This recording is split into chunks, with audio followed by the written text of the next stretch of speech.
ba mama to fanda te. Bébé quoi. Chaba Kasongo Shakira Beton. Oh oui, chérie, mon bébé, oh là là, bien. Irène Masiandoki. Mon perso, mon satiro et la takalia, Siange Katana. Nabituma Basua, Yobundi Sangaïa, 5 ans. Jamaba Mana modèle, la modèle, Tina Famia Ibe. Masiandoki, Enakoma Kobanga, oh.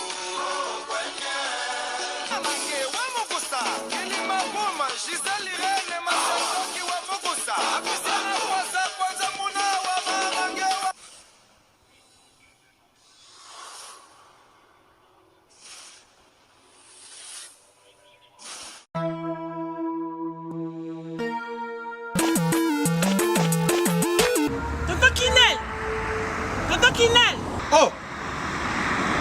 C'est biloko nanga depuis na tinda. Bande ko nanga ngolo ba bazika biloko nanga te 6 mois yango papa. Biloni. Bilo ba kolu na tinda kiko? Ah! Mon atteint biloko ça fait 6 mois. Non, agence nango. Mais iko koma te ve. Non. Rita na biloko leki nanga. Bota pe bato tinda biloko. Muto zo ba forme musicien, ala forme ndeza ba moko na studio, aboka ta mutu modi bangate. Mon frère. Rita. Leki nanga. Biso dans la côté des autres qui n'ont ils ont chargé les lots. Tout ça le bureau que nous choisir quand on y a ça quand tu côté de la salle. Ils ont cherché le bureau de Angola fait 45 jours de 45 jours de commis. Il a fait combien d'années? Angola Express Business International. Ah bon? Pour les aller au Tchèque en France et qui est mon Angola. La conteneur est direct 45 jours sur le bureau là. On a ça sur le bureau sur la voiture vraiment. Mais quel est le jour y en Angola maman?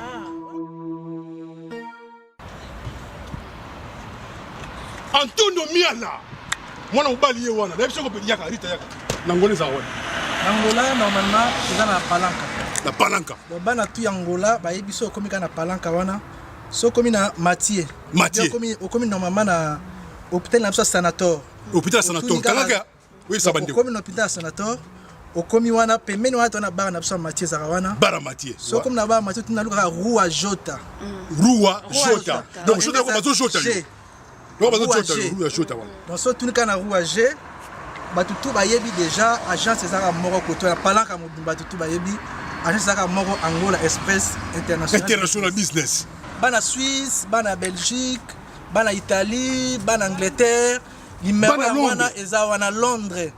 oh no sabi kaza mwana Angola benga biso tokoya tokotinda biloko toza biloko to charger et que na ba vacances a ozala très à l'aise na Luanda. Bonjour, bonsoir, Nabamoué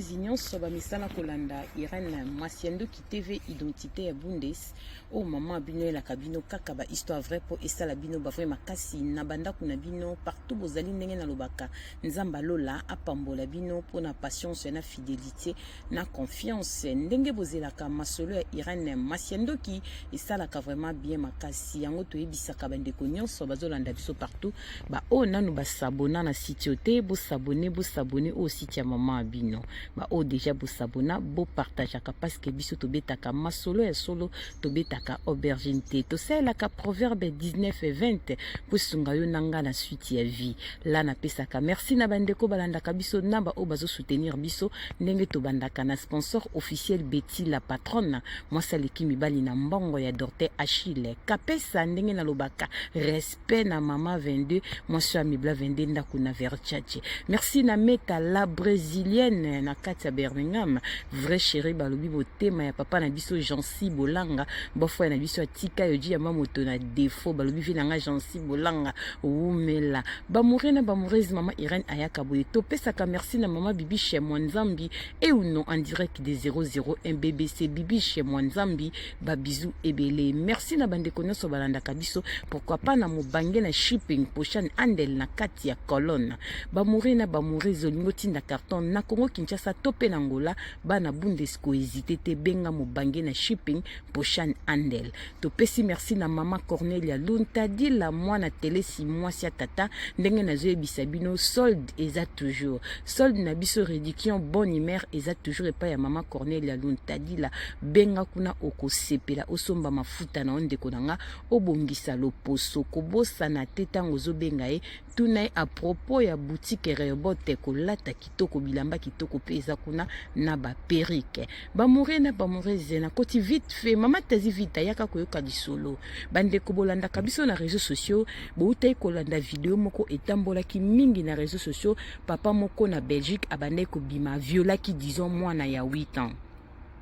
Papa bota mwana na 8 ans abengi mama Irene pona ko préciser lisolo parce que ndenge ezobeta me na réseaux sociaux ke mobali ya mama a violé mwana ya 8 ans. Papa oya boti mwana lobi ezali mobali ya mama te aye pona ko bongisa lisolo bamure na bamure biso sela ka proverbe 19:20 po sunga yo nanga na suite ya vie makambo mingi to mona kana réseaux sociaux bande konanga soki to moni ba vidéo to sala ka effort ya koyeba vérité na source ya vidéo yango na yebisaka bande konanga attention na ba vidéo ya kolokota ozoka maloba te otia maloba okotika batu na mutu na lisolo oyo kanisi na makanisi okotisi yango batu pe etika libungu ndeko abi mama Irani mwana za na 8 ans ça c'est vrai toza na Belgique ça vraiment eza bongo mais problème ezali mobali ya mama na ete mutu azo violer ngala zali papa oyo na boti mwana za na 8 ans mama na eto kabwana banda to kabwana mama na ça fait 2 ans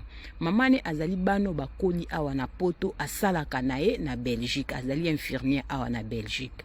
problème eza na mama na ye tobotika mwana moko wana tobala na pe mariage te tovanda ndako moko tobotaka kaka mais to se comprena te tokabwana na mama na ye ça fait 2 ans naza susu na mama na ye te mama na ye problème eza na ye asalaka tellement salaka na ye apesa mwana epa ya mama moko boye sœur moko atalelaka ye mwana afutaka ye mbongo ntango tozalaka nanga ngande nazali kotika na mwana nanga lokola to se comprendre na bisote ye asala kana azwa mutu atikala kana mwana po musane alingaka ngo mingi po futaka ye malamu mamo atikala kana mwana wana atikala kana bana mibale mwana nanga na mwana moko azali mwana ya bétranger bekolo mususu baza bana ya basi baza bango nyonso na age wana mwana kendaka na classe soki abimika classe lokola mama ne pasalaka babutu mpona kotika kaka mwana 8 ans babutu na ndako nde ezalaka kitoko te akenda kotika ye kuna paske asalaka ntongo midi butu bango bato hôpital bachangeaka bango bahoraire problème ezali ser wana nde oyo atikalaka na mwana azalaki na copain papa wana nde oyo aviole bana aviole mwana te aviole bana bolanda lisolo nde papa wana pe na ser wana balana na bango te bazaka copain copine ayaka pa ser wana ser atikalaka na bana azalaki na problème ya santé azale kokende pa ya médecin amonaki ke ayebisa bato baya kotikela ke bana ke akotika na bana te akodéranger bango po mwasi nanga ex nanga na mama ya mwana na musu basalaka na bango ayebisi bango baya kotika kaka mwana bana nde yazaki na ba rendez-vous pa médecin semaine na mobimba zaki vraiment occupé na ba médecin ayebisi sikoyo copain na ye oya kotikela nga bana otalaka bango se bauti classe na koumela na ngai te po ba mama na bango ba moko wana bakozwa na 17h mususu na mama na kosala butu bakoya kotikende na ba 17h wana bolanda lisolo eza pe musika te na ndako ya mwasi nanga baza vraiment pembeni basolaka pe très bien na serango nde papa wana bomoni balobia violer mwana a violer bana mibale tanga violer bana problème eza bana balobaki te babombaki ni ya biso ni wana mais oya biso tangaki na ndako azali koyoka pasi nde alelaki pasi wande saki mama na ye alandela ye nde mama ne ayaki ko comprendre ke batushaka mwana nde abengaki ser wana bi soki eza bongo fo bakanga ye aza ndoki koma koyi kotushe bana bato oyo ezali ngambo ser wana bisiko tokende nango nde nyokeno na mwana pa médecin totala soki atushaki ya solo po mwana pe andimi azoyoka pasi po tonton asalaki bango boye bango mibale asalaki bango partout katwa motema be abimi na deba na 8 ans nzela moko esali ke mama wana tikalanga na bana abengi pe famille wana fabi oui biso pe awa mwana na biso pe tozomoni clair te se lokola bana mibale batouché bango nde bakendaki na bana pa ba médecin bakuti ke bana bazali touché azo forcer bana mibale moko azalaki na 8 ans moko azalaki na 7 ans et demi alinga kokisa 8 ans bientôt yango bomoni raison bakangi vie wana na Belgique azali mutabandundu vie wana aumela na poto abala te azaki copain ya ser wana yango somoni ba vie mususu babala rate bakola bamampuye kanga bango batonto ba savon ba vie bon kotikela bango bana pembeni te azaki copain ya ser wana mais vie wana bala te na vine atelengana ka bongo na Belgique azwaka ba copine na mikolo lokwa ka ba ser wana eza ndenge na ye mais lokwa ka kelenga découvrir muto asika faki na kalembele mbaluka te bembene moko boake ko découvrir ya bébé ya ko découvrir mutazana bon te mutabo moyeso oseli kamba lobaka esali ke bana wana balobi nde bomoni bakangi tonton wana aza mutu ya bandundu kombone ezali tonton Fede aza mutu ya bandundu bakangi na Belgique ezate ke mobala mama na bango aza fimo aza bien banda to kabona to se comprendre te nano bala na ete asalaka na ye donc tant bozo interpréter ke mobala mama na bango batumsu bazomona comme si nzinga bazo bateke ngande nazali papa ya mwana po bayebeli mama na bango na nga ngande nazali papa na boti mwana makambo eza na maboko ya leta mama irani mwa to peso ba kombo ba photo nyonso ezate parce que tokolika na ba tribunal mais tata wana bakangi ye aza mutu ya bandundu yango bopesa ba mama conseil esika tokenda kotika bana ezale pa mindele ezala na ba kindergarten ezala na ba crèche ata bébé ya ba tonton oyo balingaka nzoto bakipasu agité na mona mutu azosimba bébé ya moke bébé alata na pampex mais mutu alinga violer bébé eya na sens te donc eza lokola kindoki eza milimo yango nzamba batelaka bana biso yo mutu kenda kotika bana crèche partout bondelaka mpona bana solola pena bana pour mwana ya 8 ans tango yake alobaki teke basalaki makambo wana abombaki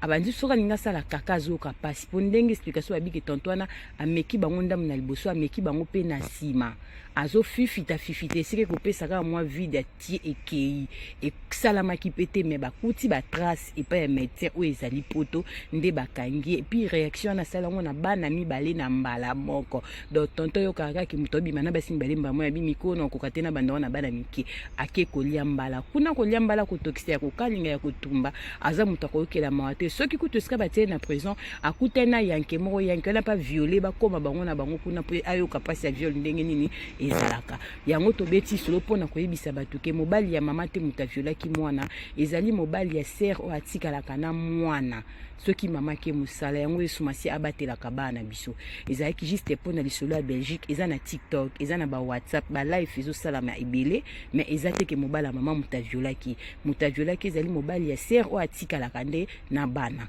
donc c'est ça nzamba batelaka bana apesa biso mama mayele yango na nyonso ba papa ndenge ndeko mobala pesi solo asali na ye mabe te mais na koyebisa ba papa bandeko na biso ya mibali quelque chose ba problème na basi toboti na bango to lukaka to sola to bongisa to balaka bango pona venir abana tala biloko aboy bozalaki na mwasi bande kotika na mwana na yo bokabwani ya 2 ans mwasi kokata musala ta bandi ko kaskada tika mwana awa pasala rapé butu tala ba risque vie ya mwana elinge beba orke soki boyoka na kilokola si boboti bobala na bobokola bana biloko ekozala te bana mingi bafela bango pa mibala ba mama na bango baza ba victime ya ba divorce mona papa na mama bakabwana mobala mama aye yaya ndeko nanga mwasi kopesa ka mobali na yo confiance makasi ya 100% te pona bana po tata ya mwana aza tata ya mwana tato azobokola mwana aza tata azobokola mwana atalingi ye ndenge ni na okosa bino te topakolaka vérité maquillage te vérité eza moko ya tato ya boti mwana na yeso akomi na niveau ko viola kende to mona propre papa violer mwana ekomaka milibu mabe to komi bakisi na mwa bakenda kosimba mais papa pena na yesu masi ya pas violer propre mwana ne ezalaka pasi mais mibala ba mama na ndako bazoko abiser na bana ya basi na bango ebele tanga za na ndako azomona mabele si kwei olati pantalon jogingo sala musala ozana excité mais ya 16 ans 17 ans bima na chambre na robe de nuit mabele ten douin matako eti papa na ndaku muteme bébé akomi na posa a découvrir mwana yango eloko sokomi na point oyo mutoboti bana basi quelque soit problème pour na divorce faut réfléchir bien tant eza mauvais mibali baza compliqué okomona tiki na chambre akeko bima na mwana pe na tango mibali mingi ngana za na masolo ndeko moka mwasa benge mama ira na baye mobali nanga mobula zolinga basi na ba TikTok azolinga basi place na ba réseaux sociaux bana nga zolinga bazaka bana 16 ans 17 ans azosenga bango na babolumbu na bamameka na komozanga maile soko ande kolinga ta mikolo me bamakango mobali na nga zolinga ezaka bana oyo toza na bango na ndako ba age wana na komi kobanga nayebisi oui il faut banga parce que azopesa so alikambo abimeka ba message na okanga ya bana ba 16 ans 17 ans soko za na mobali azo draguer mwana 16 ans 17 ans 18 ans aza mukolo bwana bana age wana ndako kopesa mobali wana confiance te faut liana na fourchette mulai aza mutema mabe na oloba na bino simbo aza mutema mabe akokipe kozala na ndoki makamsu foko lo bango ndenge ezokendela ba mama photo za la mayele ezosala pasi ezosala mawa tata ya mukolo ba biser wana tikalaka na bana za plus de 50 ans copain za plus de 50 ans bientôt 60 ans malinga découvrir mwana 8 ans wana koko na ye ezaki ndoki bakangi ezeki na Belgique ba mokena ba moresi nzamba pambola bino bo partager masola mama Irani bo s'abonner na Irani Masiendoki TV oza na liso na oza na témoignage oza na publicité ko hésiter te benga biso pe to sala ba publicité soko zo kende Congo Kinshasa ozo luka appartement loué chambre salon cuisine salle de bain topé deux chambres salon cuisine salle de bain ko hésiter te benga biso to kopesa esika kitoko pe na prix ya bien ba condition ya bien sécurité ezali na nzoto pe na molimo Yesu Masia akobatela na lobaka eloko moko tango kepe Kinshasa ko bosa na teleka na restaurant super auberge chez mama Sylvie Mwanzaka olia na yo pe bio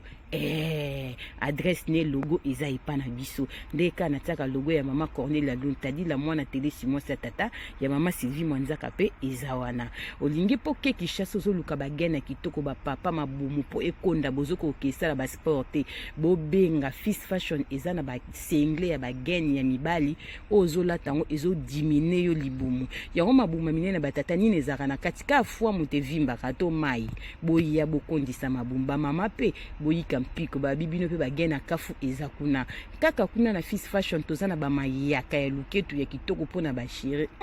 Fatou Sene la sénégalaise na makamba kitoko na Congo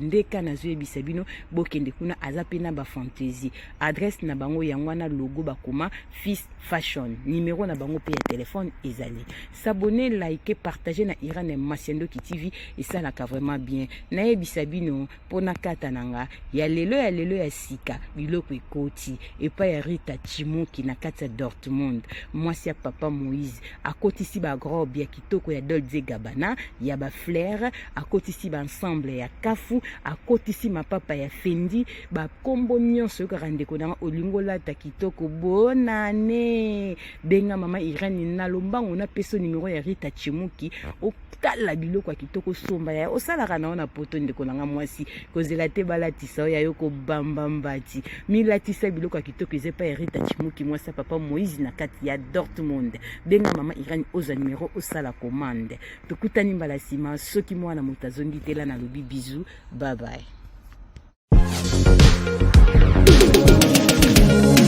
Ah oui, bah tuninga décor azawa piboé. Ah, décor azwami na site kitoko o tobengi Toronto City VIP de Maluku. Eza espace pona yo, pona nga, pona ndeko nyonso ozala na projet ya vie. Toronto City VIP, yoka ba avantage. Toza 5 minutes pour mon fleuve. Toza pembeni na site ya Vodacom. Makambo teli réseau bosana. Tozali nzinga ya quartier ba investisseur. Tu comprends? Ah, Toronto City VIP de Maluku. Pembeni na mai. Mpepe moko naturel. Wana poto. Ba diaspora nyonso. Olingo s'investir na mboka na yo. Toronto City VIP de Maluku epesa to ezoteka ba espace kitoko